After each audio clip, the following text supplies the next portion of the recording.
할렐루야.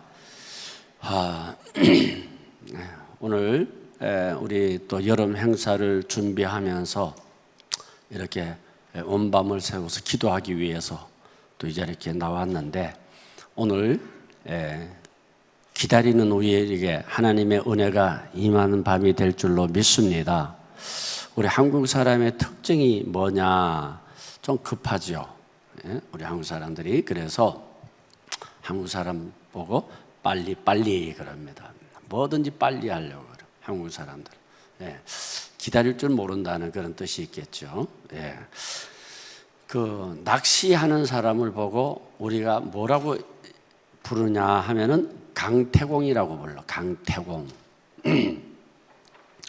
이거는 중국의 그 위화강이라고, 중국에 아마 관광 가면은 그 위화강을 관광할 때가 있어요. 그러면은 반드시 낚시터를 보여줍니다.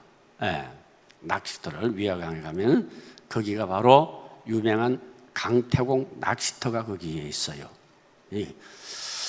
왜 이 강태공이라고 하는 이름이 붙었냐면은 중국 주나라에 강려상이라고 하는 그런 한 사람이 살았는데, 이분은 그저 집에서 다른 일은 안 하고 그냥 글 공부만 하는 거예요.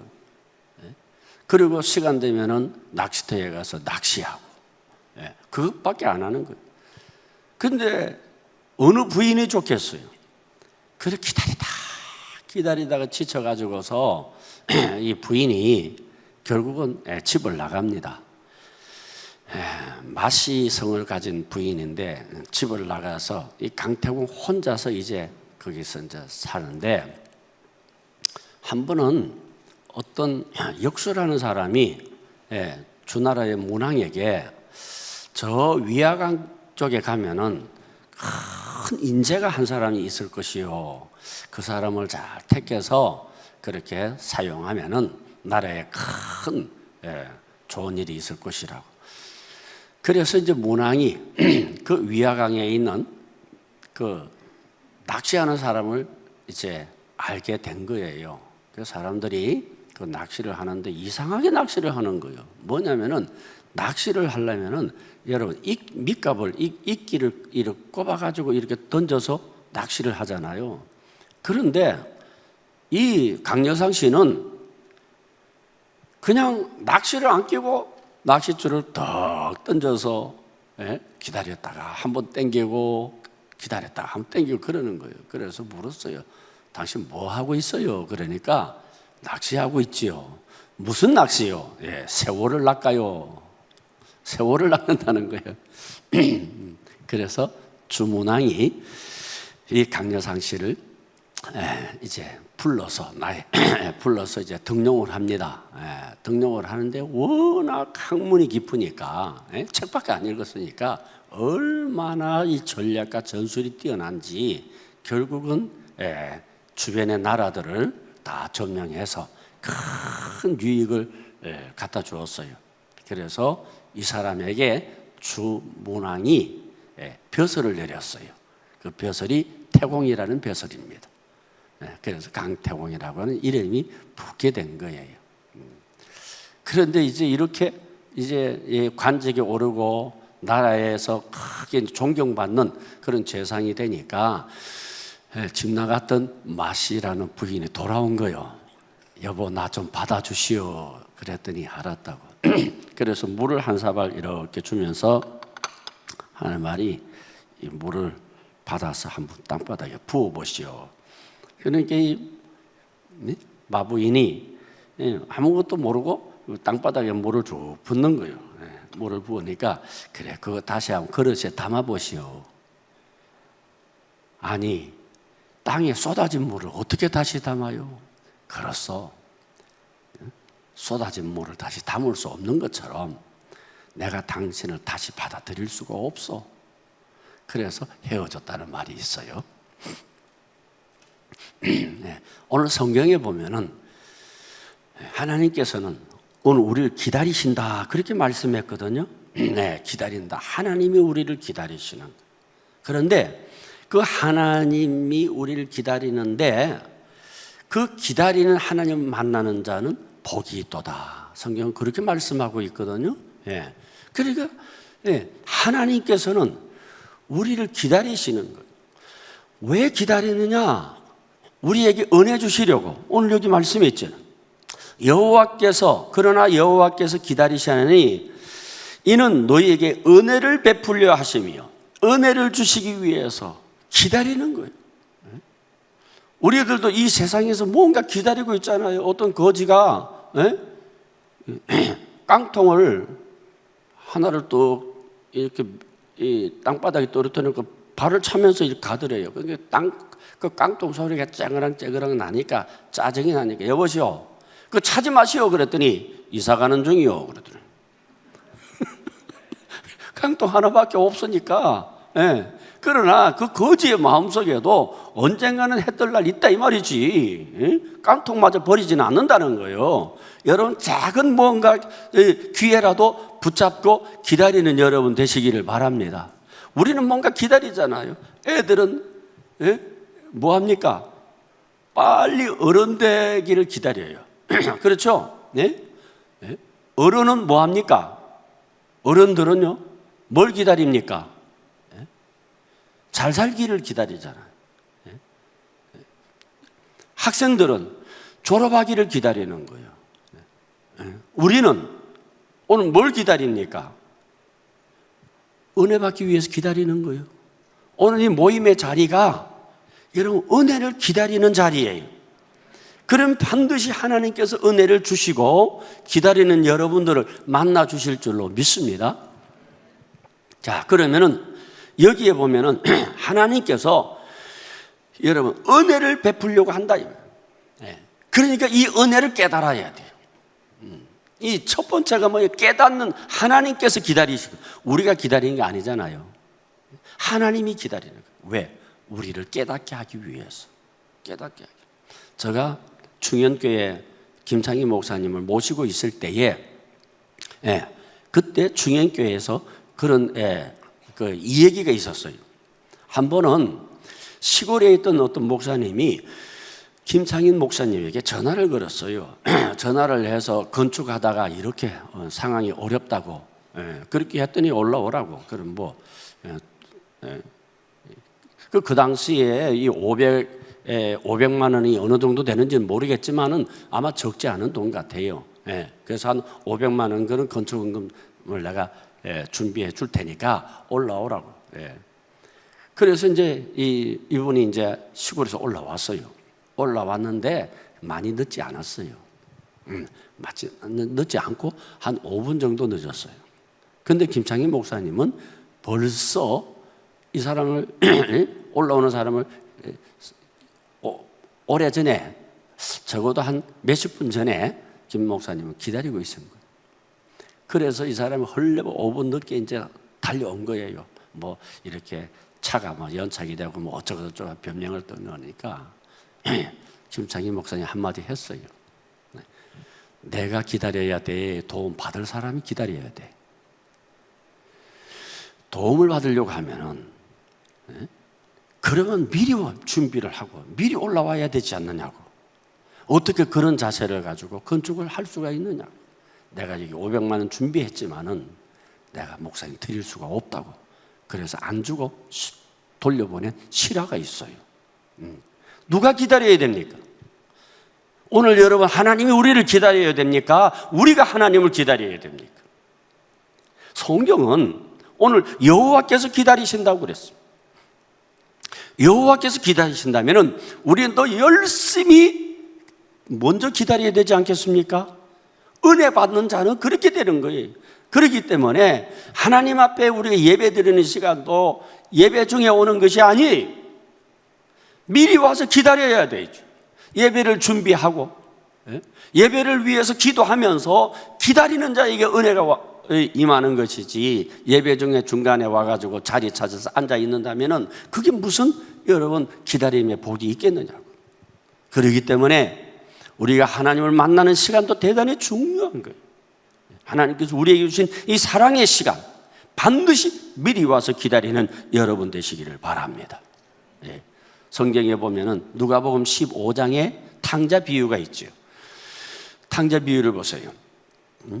그 둘째 아들이 그 아버지의 재산을 달라 그럽니다. 자기에게 줄 분깃을 둘째 아들에게, 원래 이 유대인의 그 재산 분배는 큰 아들에게 3분의 1을 주고 둘째 아들에게는 3분의 1을 주는 법이 있어요. 그 3분의 1 그걸 달라는 거예요. 그래서 이 재산을 가지고 아버지가 주니까 먼 타국으로 가잖아요. 타국에 가서 그냥 부어라 마셔라 흥청망청 친구들 사귀면서 있다가 그의 흉년이 왔어. 자기도 흉년이지요. 어쩔 수 없이 그냥 재산 다 탕진하게 되고 따르던 친구들 다 떠나게 되고, 그러다가 보니까 아무도 곁에 남는 사람이 없어. 할 수 없이 그 동네에서 돼지를 치는 사람들, 돼지 치기가 되어가지고 지엄열을 먹게 되었다는 거예요. 여기에 보면은 돼지를 키우는 집에 가서 노동했다. 유대인들은 이 돼지를 저주스러운 짐승으로 보지 않습니까? 그러니까 얼마나 저주스럽게 살고 비참한 삶을 말하는 거예요. 그때 이 아들이 깨닫는 거예요. 아하, 내 아버지 집에는 얼마나 품꾼들이 많고 풍족한 양식이 많은데 나는 여기서 지엄열매 이게 뭐냐, 나는 여기서 굶어 죽거나 이제는 내가 차라리 내 아버지의 종이 되더라도 내 고향으로 돌아가리라. 그래서 이 아들이 결심을 하고 깨닫고 돌아오잖아요. 아버지는 먼 그 발꿈치에서 둘째 아들이 언젠가는 돌아오겠지 기다리고 있는 거예요. 보니까 그냥 허름한 옷을 입고 이리저리 끌고 오는 모습이 우리 그런 거리만 봐도 알잖아요. 자기 아들인 줄 아는 거예요. 아버지가 맨발로 뛰어나가서 그 아들을 안고 입을 맞추고 목욕을 시켜서 새 옷을 입히고 아들의 상징인 가락지를 끼워주고 소를 잡아 잔치를 하면서 잃었던 내 아들 돌아왔다고 하면서 얼마나 기뻐합니까? 아버지의 마음은 기다리는 거예요. 하나님의 마음은 지금도 우리를 기다리고 있다는 것을 깨닫기를 바랍니다. 왜요? 우리에게 은혜 주시기 위해서. 은혜 주시기 위해서 하나님이 우리를 기다리고 있는 거예요. 두 번째는 19절에 보면 기도 응답을 주시기 위해서 하나님이 기다리신다는 거예요. 시온에 거주하며 예루살렘에 거주하는 백성아, 너는 다시 통곡하지 아니할 것이라. 그가 내 부르짖는 소리로 말미암아 내게 은혜를 베푸시되 그가 들으실 때에 내게 응답하시리로다. 기도 응답해 주시기 위해서 우리가 하나님 앞에 부르짖을 때에, 우리가 하나님 앞에 나와서 통곡할 때에 하나님께서 외면하지 아니하고 내 기도를 들으시는 거예요. 작은 신음소리까지 듣는 하나님께서 우리의 통곡 소리를 못 듣겠느냐고, 우리의 부르짖는 소리를 못 듣겠느냐고. 하나님 앞에 은혜를 받아야 돼. 하나님 앞에. 한 번은 제가 전도사 때에 우리 목사님, 담임 목사님하고 이렇게 교역자들이 저 산에 가서 기도하러 간 적이 있어요. 목사님이 설교하고 기도하자고 하는데 그냥 하나님의 은혜가 임했어요. 얼마나 제가 통곡을 했는지, 막 거기서 그냥 담임 목사님 앞에서 그냥 엉엉 울면서 제가 통곡을 하면서 기도한 적이 있어요. 그때 이제 함께 했던 우리 전도사님 가운데 선배 전도사님 계셨어요. 한만호 전도사님이라고. 지금 이제 목사님 되셨는데, 제가 이제 이 목회를 할 때에 한 번은 만났더니 그런 얘기를, 잊어버린 얘기를 하더라고. 내 전도사 때에 최 목사 그 목사님 앞에서 그렇게 은혜받아 통곡하고 몸부림칠 때에 그때 나는 알아봤어. 그렇게 기도하더니 하나님께서 우리 그 부교육자 중에서 가장 하나님이 최 목사님을 귀하게 썼다고 그렇게 얘기하시더라고. 하나님이 통곡하는 자를 써주시는 거예요. 하나님은 기도 응답을 해주신다 이 말이에요. 그래서 하나님께서는요, 왜 기다리시는가? 기도 응답의 때를 맞추기 위해서 기다리는 거예요. 베드로 보세요. 베드로는 어부잖아요. 근데 하나님의 계획은 뭡니까? 주님의 제자거든요. 예수님의 제자를 삼기 위해서 하나님은 베드로를 바라보고 기다리고 계셨는 거예요. 근데 이 어부 베드로가 고기 잡으러 나갈 때 그냥 나가겠어요? 반드시 기도하고 나가지 않습니까? 여러분, 바닷가에 있는 사람들은 여러분 고기 잡을 때 고사 지낸다고, 안 믿는 사람들도. 그런데 이 베드로는 그냥 나갔겠느냐고. 에? 하나님이요, 배 타고 나갑니다. 많은 고기 잡게 해주세요. 그렇게 수없이 기도했을 거예요. 그런데 기도 응답이 안 오는 거예요. 그날따라 기도가 더 안 되는 거예요. 한 마리도 못 잡았어요. 그때 주님께서 말씀합니다. 가까이 가서 다시 깊은 곳으로 들어가라. 다시 깊은 곳으로 들어가라. 그리고 그물을 내려보라고. 그래서 베드로가 순종해서 그물을 내줬는데 만선의 복이 아니라 옆에 있는 배에까지 채워서 고기를 잡아왔더라는 거 아니에요? 사랑하는 성도 여러분, 하나님은 베드로의 무엇을 기다렸을까요? 하나님께서는 베드로에게 기도 응답해 줄 때를 기다린 거예요. 언제? 순종이 있을 때에. 베드로가 순종하여 그물을 가지고 갈 때에 그 그물이 찢어지게 된 거예요. 모세를 보자고요. 모세는 벌써 마음속에 민족을 구원해야 되겠다는 그런 마음이 있었던 거예요. 그래 있었어요. 예. 그런데 나이 40에 민족을 구원하기 위해서 애굽 사람을 때려 죽이잖아요. 그렇게 열정을 가졌지만은 그때는 하나님 응답하지 않았어요. 언제? 나이 80이 되었을 때에 여러분 보세요. 때가 되매, 예? 때가 되매 하나님이 모세의 그 소원을 들어 응답해서 민족을 구원하는 지도자로 만들어 주신 거예요. 그러니까 하나님께서 우리 기도 응답의 때를 기다리고 계십니다. 이만하면 됐구나. 너 이만하면 됐어. 이제 내가 너를 축복해 주마. 그 때가 있다는 거 깨닫시기 바랍니다. 분명히 여러분 우리에게는 때가 있어요. 예? 다윗도 그러잖아요. 내가 여호와를 기다리고 기다렸더니 마침내 나를 그 공공한 자리에서 나를 건지셨도다. 하나님이 건지시는 때가 있는 거예요. 기도하면 하나님께서 반드시 기도의 응답에 적당한 때를 준비해서 여러분들에게 응답해 주시고 건져 주시는 사건을 믿기를 축원합니다. 마지막으로 구원의 은혜를 하나님이 주시는 거예요. 베드로후서 3장 8절에 보면은 주의 날은 하루가 천년 같고 천년이 하루 같다. 이 하나를 잊지 말라 그랬어요.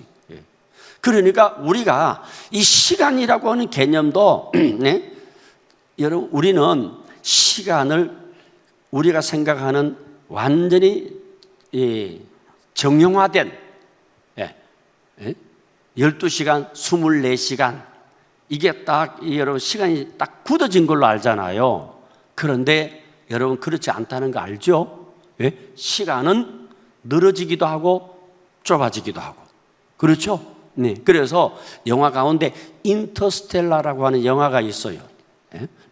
그 영화를 보면 어느 행성에 갔다가 돌아왔는데 불과 3일밖에 안 됐는데 20년, 27년인가 그렇게 세월이 지나고 돌아왔다고 하는 거예요. 이것은 그냥 영화가 아니라 여러분 아인슈타인의 상대성 원리 때문에 시간이라고 하는 것은 좁아지기도 하고 땡겨지게 늘어지기도 한다는 것이죠. 그래서 하나님의 하늘나라의 시간은 하루가 천년이 될 수도 있고 천년이 하루가 될 수도 있다는 거예요. 그런데 왜 이렇게 하나님께서는 시간을 이렇게 말씀했습니까? 우리가 한 사람도 뭡니까? 멸망당하지 않고 구원에 이르기 위해서 하나님은 길이 참으신다고 말씀하고 있는 거예요.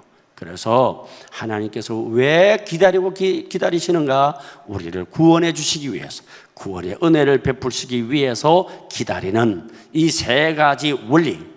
하나는 뭡니까? 하나님의 은혜를 깨닫도록 하기 위해서 하나님이 기다리시는 거예요. 두 번째는 우리에게 기도 응답을 주시기 위해서 기다리시는 거고, 세 번째는 우리의 구원을 위하여 하나님이 기다리신다. 이 기다림의 은혜를 받는, 이 기다려 주시는 하나님을 만나는 이 밤이 되기를 주의 이름으로 축복합니다. 기도하겠습니다.